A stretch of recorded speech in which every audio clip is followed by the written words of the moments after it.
Good afternoon, colleagues. Before we move to leaders' questions, would those backbench members who wish to ask a question please remember to press your button when Alex Cole-Hamilton rises to speak. And please don't start with "to ask the First Minister." First Minister or some other beginning is fine. And backbenchers will have one question to let as many members in, so there will be no supplementaries for backbenchers. However, we move first to leaders' questions. I call Anas Sarwar. Thank you, Presiding Officer. This week, Peter Murrell, the former CEO of the SNP, pled guilty to embezzling over £400,000 of supporters' hard-earned cash. He will have to answer for his crimes, and that will be a matter for the courts. But questions remain about the deeper culture that allowed him to commit and think he could get away with his crimes.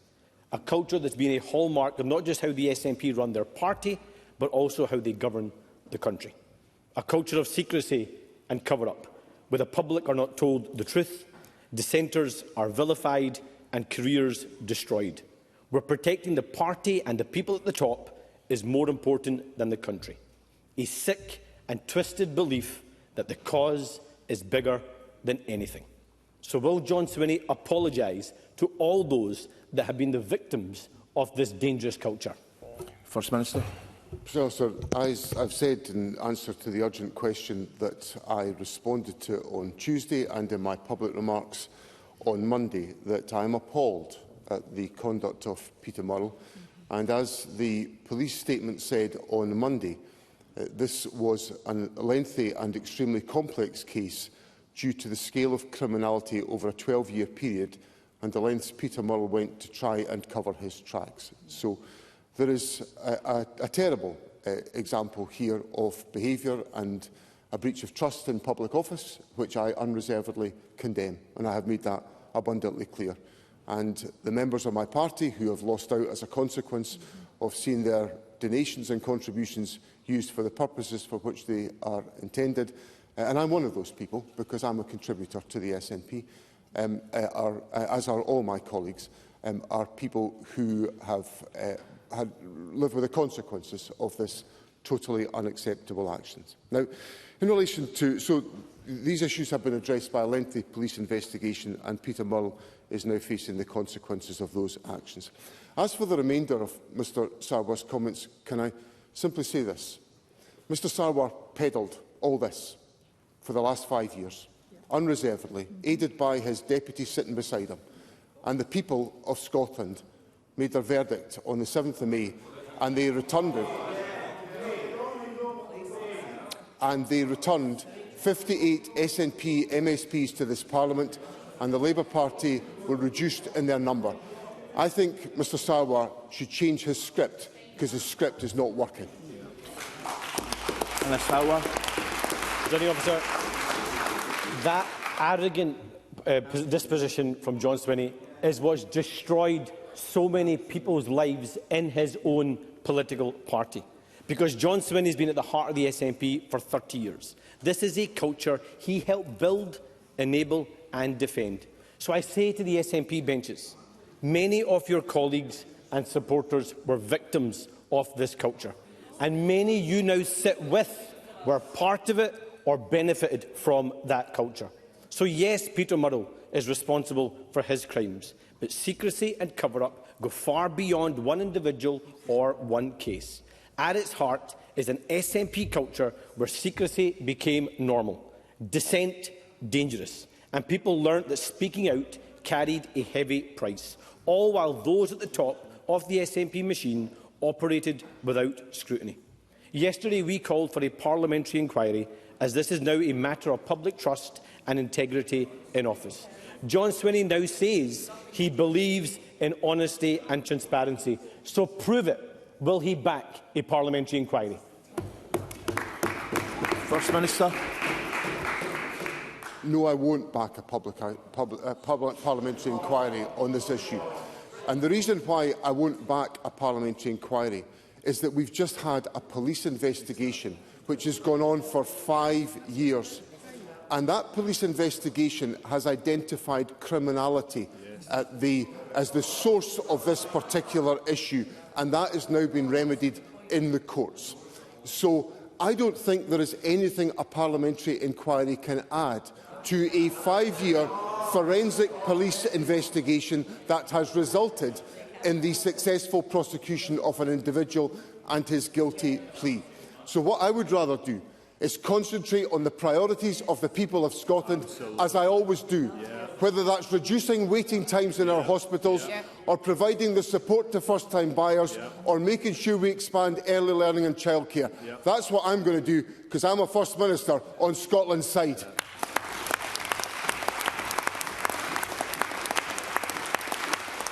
Anna Sarwar. Presiding Officer, a parliamentary inquiry is not to look into the criminality. That's, of course, for the police.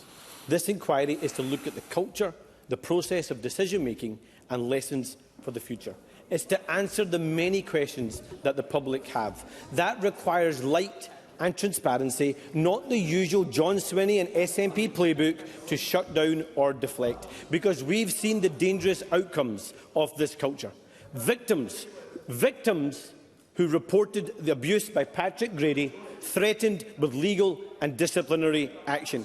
SNP officials bullied and forced out by a First Minister for trying to reveal Murrell's crimes. Female MSPs bugged by SNP staff and then ignored by party leaders. 7 North Lanarkshire councillors forced out of the party for raising concerns about paedophile Jordan Linden. A culture that puts victims last as if they're a threat to the cause. So he has a choice. Will he back a parliamentary inquiry, or will he double down on protecting a culture that he helped build, that enabled a man he appointed to embezzle more than £400,000? First Minister. That was an astonishing attempt at victim blaming by Anna Sarwar, and he should be ashamed of himself in what he said. There is one person, and one person alone, who is responsible for the embezzlement of my party's funds, and that's Peter Murrell. And when I became leader of the SNP, I promised to my party that the party would have open dialogue and debate and scrutiny within our party, and that is precisely what I have delivered to the SNP. Just one of the many promises I gave to the SNP and to the people of Scotland. I also promised that I would unite my party, and I succeeded in uniting my party, which is why there's 58 of us over here and there's 17 of them over there. And my last word to Mr Sarwar on this subject is I would gently say to him, people in glass houses should not throw stones, because he knows that the Labour Party is up to its neck in difficulty, whether it's about live criminal cases that involve former members of this Parliament, or whether it's Peter Mandelson and his influence over the Labour government. Anna Sarwar hasn't got a leg to stand on in taking me to task on these issues.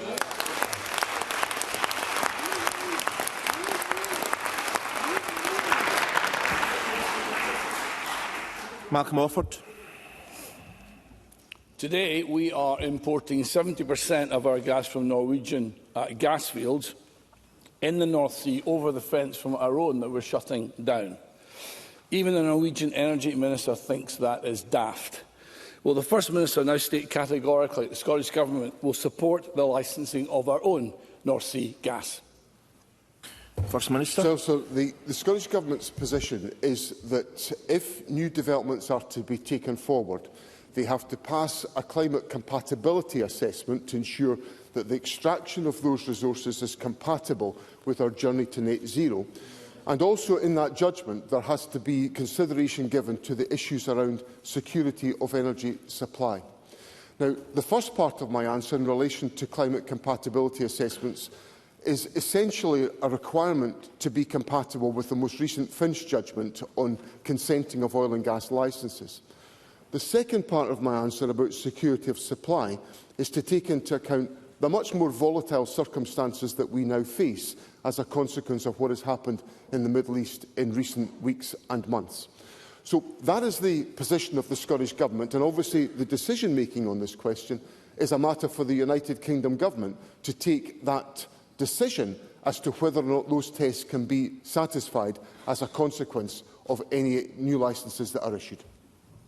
Malcolm Offord. So I have to say that that is a pretty mealy-mouthed response from the First Minister, because all that means is that we'll end up being tied up in court action trying to work out whether these tests are made. And in the meantime, 1,000 jobs a month are being lost in the North Sea. So can the First Minister actually give unequivocal support, for example, for licensing Jackdaw and Rosebank and new drilling licences, and actually step forward on the fact that the licensing and planning is in control of the Scottish Government, and the Scottish Government need to stand forward and make this happen for the people of the North East? First Minister. I understand the seriousness of the point that Mr Offord puts to me, but it's not me that's deferring to court actions. It's me living within the realities of living within the rule of law, which, as I've set out to Parliament, matters very much to me in how I conduct myself publicly. So the court judgment in the Finch judgment requires that climate compatibility assessment to be undertaken. So it's not something that we can wish away. It's not something that is mealy-mouthed. It's a reflection of the legal reality around about us. But the point I make to Mr Offord is that I do recognise that circumstances and dynamics have changed because of the situation in the Middle East. And of course, one of the worries that we have about supply is about jet fuel.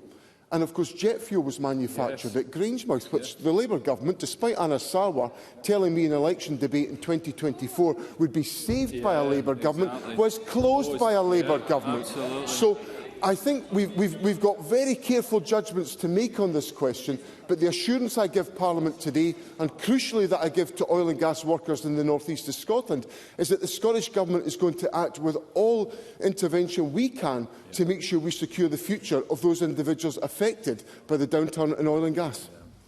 Malcolm Offord. Thank you.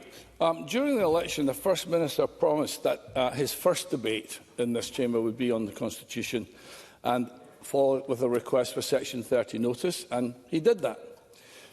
During the election, the Labour government promised that they would reject any application for such a Section 30 notice, and they have done that. And during the election, the First Minister promised that if his Section 30 notice application was rejected, he had a cunning plan to get a referendum. The debate was on Tuesday. It was rejected on Wednesday. This is Thursday. Is this now the time for the First Minister to reveal his cunning plan, or has Peter Murrell stolen that as well? First Minister. Let me just say that on the point of substance that Malcolm Offord puts to me is an important one, because it gets to the heart of our democratic politics. I'm not going to just kowtow to 10 Downing Street. The people of Scotland have decided this Parliament's got an independence majority, and I'm going to use that independence majority to deliver independence for our country.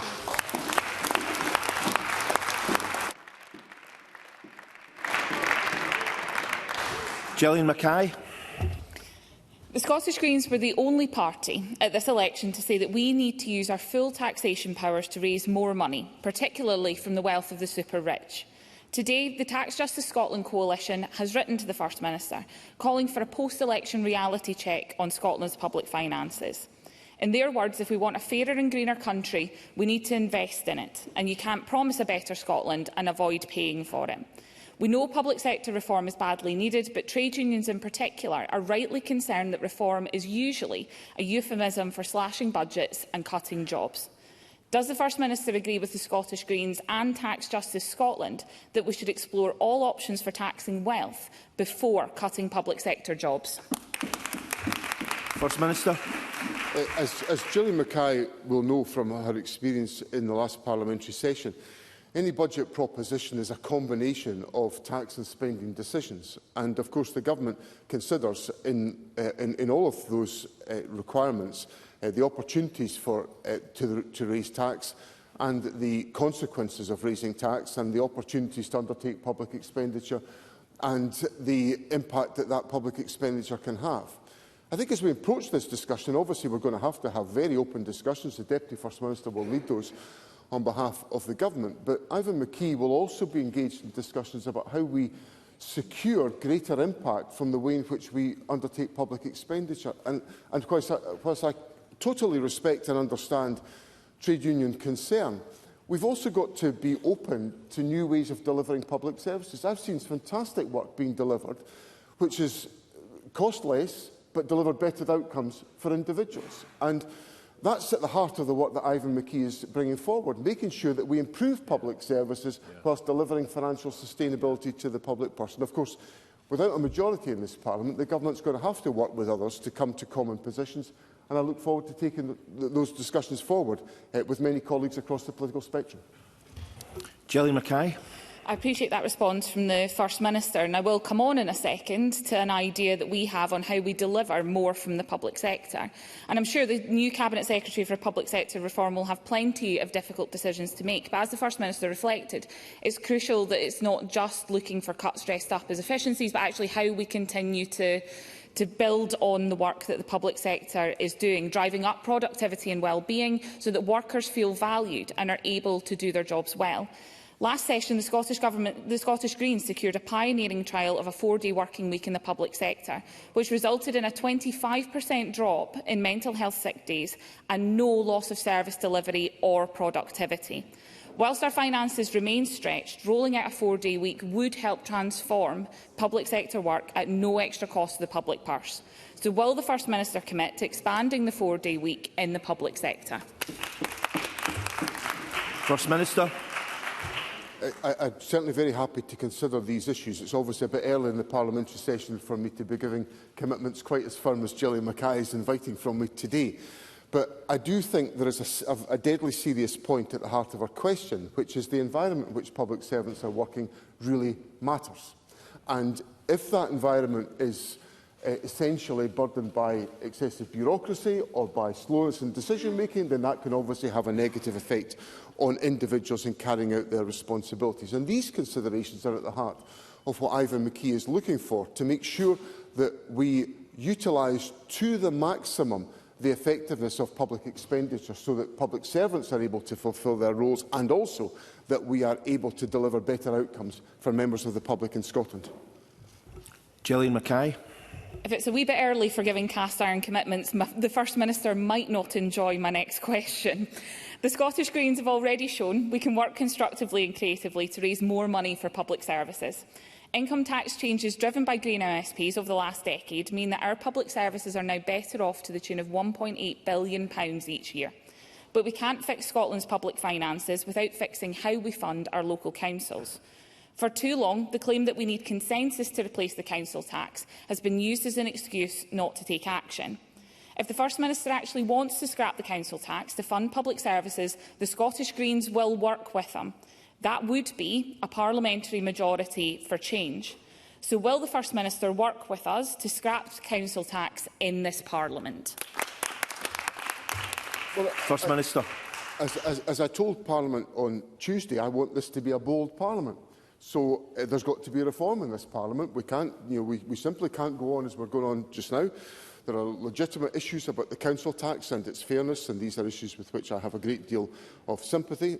The Deputy First Minister is meeting with the local authority leaders later on today to start the dialogue and the constructive dialogue I want to see in place. And the Government will be, of course, willing to engage with the Scottish Green Party on all issues, including reform and potential abolition of the council tax. But we have to put in place reliable means that will support the public finances and the delivery of public services, and that will be the key consideration that is brought to those discussions by the Scottish Government. Russell Finlay. Thank you, President Officer. The Peter Murrell scandal isn't just about the SNP's toxic internal culture. This goes to the heart of government and Scotland's justice system. John Swinney and Nicola Sturgeon didn't stop Peter Murrell, they enabled him. Sturgeon warned SNP members to stop asking difficult questions, and John Swinney assured everyone that the SNP's finances were sound. Their shield of protection gave Murrell a licence to steal, and people want to know why Nicola Sturgeon wasn't in the dock beside her husband. So will John Swinney back our calls for the Lord Advocate to publish all information relating to this case? First Minister. Mr Finlay is an experienced parliamentarian and also an experienced journalist who's looked at many issues of criminality. And over his career, and of course this was pointed out by the Crown Office to Mr Finlay yesterday, the Crown does not disclose the rationale for them taking decisions other than where they pursue prosecutions against individuals. And of course the Crown has undertaken a successful prosecution here, and I pay tribute to the Crown Office and Police Scotland.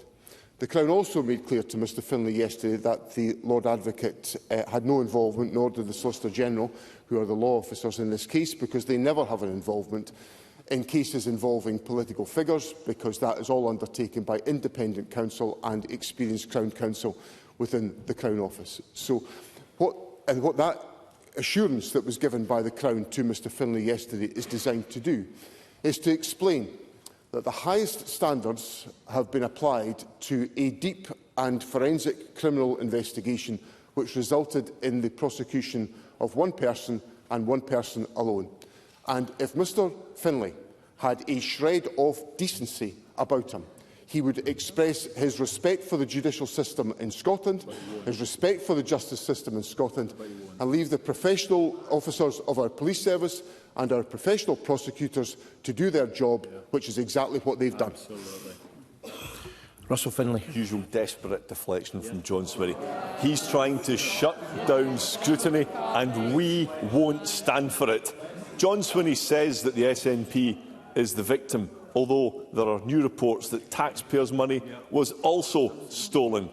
So if the SNP are the victim, did they exercise their right in law to seek a review of the Crown Office's prosecution decision? And will John Swinney now follow the money which bought a camper van, Mont Blanc pens, a home library? Is he taking legal action to force Peter Murrell to pay compensation? Or has John Swinney asked the Crown Office to use proceeds of crime laws to recover luxury stolen goods from Peter Murrell and Nicola Sturgeon? First Minister. If there's anything desperate about all of this, it's the desperation of a man who has led the Conservative Party into oblivion, asking me questions about this issue today, because that is what Russell Finlay is doing today. Now, as a matter let the First Minister answer, please. As a matter of fact, in court on Monday, the Advocate Depute made a verbal motion for confiscation in terms of Section 92 of the Proceeds of Crime Act 2002, and a decision on this matter will ultimately be for the court to make. And given that, as the presiding officer told us on Tuesday, there remain live proceedings until sentence, I am unable to say any more beyond that. The second point I will make is in relation to the suggestion that there was public money involved in all of this. The only issue that could apply there is in relation to a policy development grant from the Electoral Commission. But I want to reassure Parliament that in order to receive funding, a party needs to apply to the Electoral Commission outlining the work that will be done in the forthcoming year and submit an audited report to the Electoral Commission outlining what grant funding has been spent upon, and it's only on receipt of the audited report that the final payment of the grant is made by the Electoral Commission. So that confirms the point that I made to Parliament on Tuesday, that this is SNP supporters' money that has been embezzled and not public money. And the last thing I'll say to Russell Finlay is this.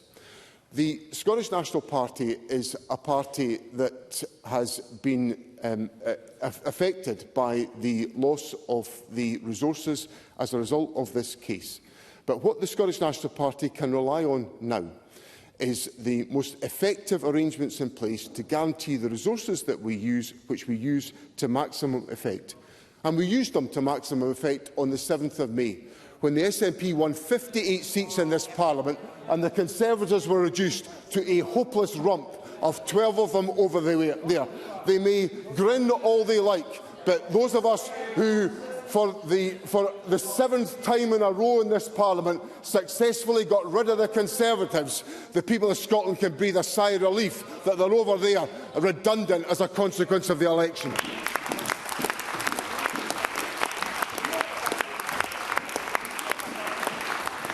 Alex Cole-Hamilton. Thank you very much, Presiding Officer. Presiding Officer, during the Easter holidays, at least 8 ferries were out of action at the same time. Every Scottish island faced disruption. They are overdue serious compensation, and I hope the First Minister will finally extend that to the coastal communities affected too. Now, those businesses are looking towards the summer holidays, and they are wondering what they will mean for them. Because last week, technology of the 19th century came to the rescue of passengers of the 21st when the Waverley paddle steamer stepped in for a stricken CalMac vessel. John Swinney must have winced with embarrassment at that reality. So can I ask the First Minister, is Scotland's ferry fleet ready for the summer? First Minister. I acknowledge that there have been acute challenges in the ferry network over the last few weeks and months, and when I went to the Western Isles during the election campaign, I made clear, and by the way, I went to the Western Isles by ferry, and I came back by ferry. I didn't just fly in for a day trip. I went and I listened to people about the ferries issues, and what I confirmed was that if the SNP government was re-elected, we would put in place financial assistance to deal with the damage which I acknowledge was undertaken to many communities as a consequence of the disruption during the Easter holidays. And I'm happy to confirm to Parliament today that such a fund will be made available by the Scottish Government, and we're now looking at the terms and the basis of that. I hear Mr Cole-Hamilton's point about coastal communities, and will reflect on that particular point. In relation to is the ferry network equipped for the summer, when I looked at the service strength this morning before I came down to the Chamber, on most routes, the ferry service is operating appropriately this morning, and that's been the case for a number of days. I look at this on a regular basis because I am keen to make sure that island communities are well served by the ferry network, and I will continue to do so, as will the Cabinet Secretary for Transport, who is engaging on all of these questions. So I do think the ferry network is going to be ready for the summer. It will have to be, because the First Minister is going to be using it to go on his summer holidays. Alex Cole-Hamilton. I'm grateful for that reply, but no wonder the people of the Western Isles sent the First Minister and his party packing. Lots of coastal communities and island communities are turning away from the SNP because of this. Remember, the New York Times told its readers that while our Scottish islands are beautiful, in their words, Presiding Officer, good luck getting on or off them. Scotland's islands are a great option for a summer getaway. They are beautiful, but only if we can get holiday makers over to their hotels, to their cafes and to their distilleries. Presiding Officer, the ferry fleet is more prone than ever before to breakdown and disruption. It is not resilient. Everyone who lives there knows that all too well.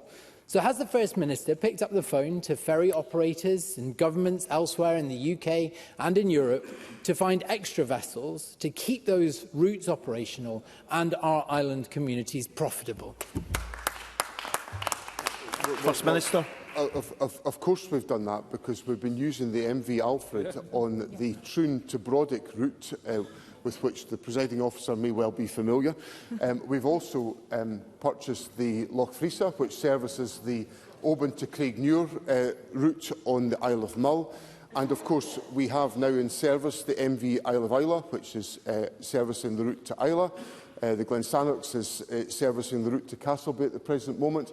We have another vessel coming from the Chemney Yard in the summer, another one in the autumn, another one in the spring. The Glen Rosa is to join service, so there's more vessels coming into the fleet. The SNP government has already put 9 new vessels into the fleet, and we've got 11 more coming into the fleet. So I assure Mr Cole-Hamilton that CalMac and Northlink ferries are always working to make sure that we have in place the connections. And I think there's an important message that our islands are open for business. When I was in the Western Isles in the election campaign, I heard frustration from local businesses, yes, about the ferry network, but also about some of the amplification of these issues, which indicated it was ever more difficult for people to get to the islands, which is damaging to the island communities. Yeah.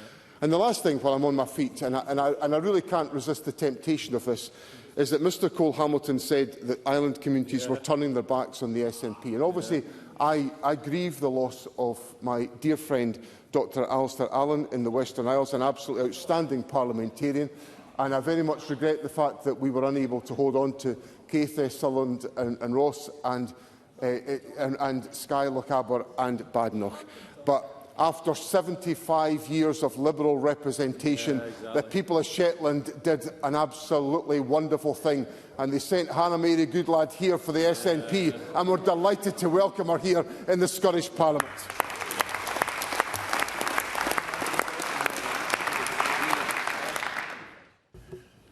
Now, we now move to backbench questions. Leaders' questions have taken some 30 minutes, so I think now folk will appreciate why I've got a backbenchers question session on Tuesday.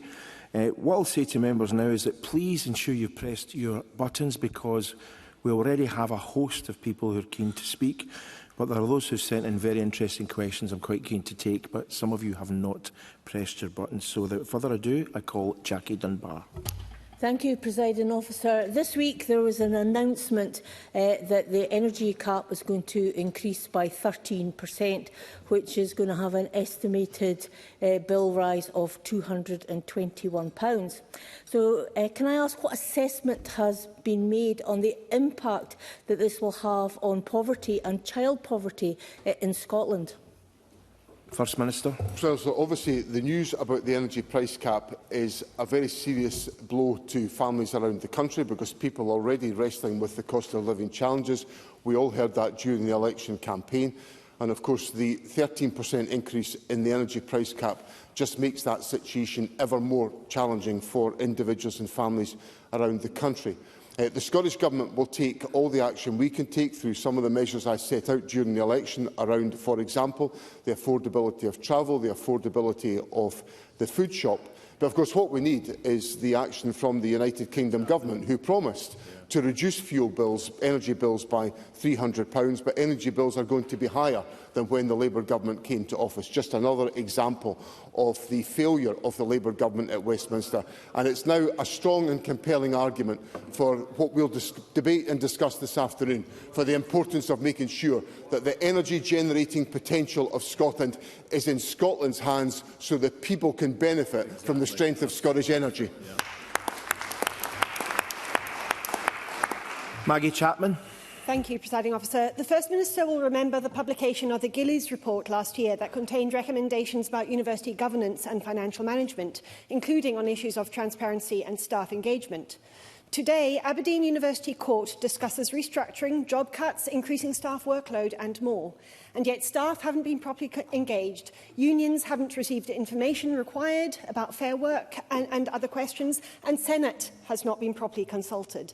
Can I ask the First Minister what his view is of how the Gillies recommendations are being understood and implemented by institutions, how public money is being used in ways that will have significant negative impacts on staff and students in Aberdeen and elsewhere, and will he agree to meet with the campus unions as soon as possible? First Minister. So the issues that Maggie Chapman raises are very important, because as the Gillies report found, there were significant issues. It looked into the issues at the University of Dundee, which were of an exceptional character. But the process that is being undertaken by the University of Aberdeen to ensure that it is able to sustain its activities has to be undertaken in line with the principles that the Government expects and are contained within the Gillies report. Of course, the University of Aberdeen operates as an arm's-length independent institution, so it is responsible for its own governance. But ministers would expect the University of Aberdeen and any university to pay due account to the requirements that were the issues that were set out in the Gillies review, and also the terms of the availability of funding through the Scottish Funding Council. So I would simply encourage the University of Aberdeen to engage constructively with all interested parties to ensure that that is the case. In relation to a meeting with the trade unions, I know that the Minister for Tertiary Education, Ben McPherson, would be very happy to meet with the trade unions, and we will make arrangements for that to take place. Laura Mitchell. Thank you, Presiding Officer. This week, the CBI revealed that 105,000 renewable jobs are contributing over £10 billion to the Scottish economy. Reform would end that industry tomorrow, and the Tories inflicted the tax on Scotland's energy that is costing 1,000 jobs per month. The First Minister knows Scotland needs oil and gas supply chains and skills to deliver these renewable jobs. So can I ask the First Minister what action his government is taking to support our offshore industry and the renewables industry to drive forward Scotland's economy? First Minister. May I thank Laura Mitchell for her question and welcome her to her place in Parliament as the member for Murray, and look forward to her contribution.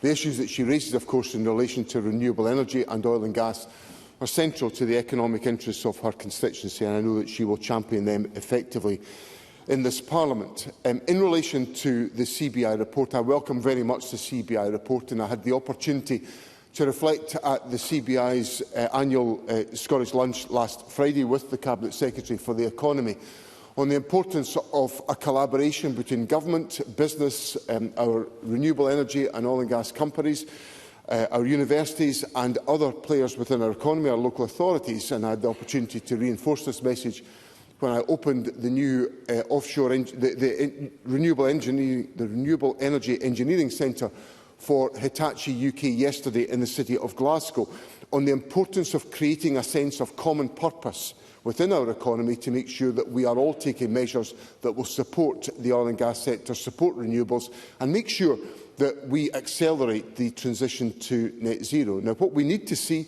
is practical measures taken to strengthen the financial viability of oil and gas activity, which comes through the removal of the Energy Profits Levy, which is long overdue, and the acceleration of the steps to consenting around the grid, which is necessary on renewable energy developments, and that will help to realise the ambitions that Laura Mitchell has set out today. And I give her the assurance that the Scottish Government will argue for all of these provisions. Backbenchers have been very well behaved with short, sharp questions. I would like shorter and sharper responses to allow more to come in. Claire Baker. Thank you, Presiding Officer. The Learning Review into the case of Family C in Glasgow has been published in recent days. Commonly known as the Beastie House, this report evidences the multitude of institutional failures that resulted in children enduring a decade of degrading, violent and sexual abuse at the hand of adults who were supposed to be caring for them. The heinous crimes committed are truly awful and heartbreaking. That this was able to happen in modern Scotland, where we have a multitude of children's policies and strategies that are supposed to protect children and recognise their rights, is a disgrace. I recognise that the First Minister has given an apology to a scrum of journalists, but that is not equivalent to giving a statement to Parliament. And can I ask the First Minister what he has to say to victims and to Parliament about these serious failings?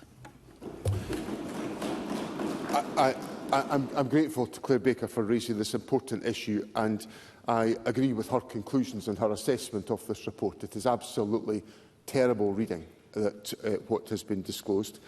I want to pay tribute at the outset to the children who, from my reading of the report, have demonstrated extraordinary strength and tenacity in being able to convey the suffering that they have experienced. And I expressed an unreserved apology to each of those children involved. It is clear from my reading of the report that there were serious institutional failures in understanding and connecting all of the information that was available.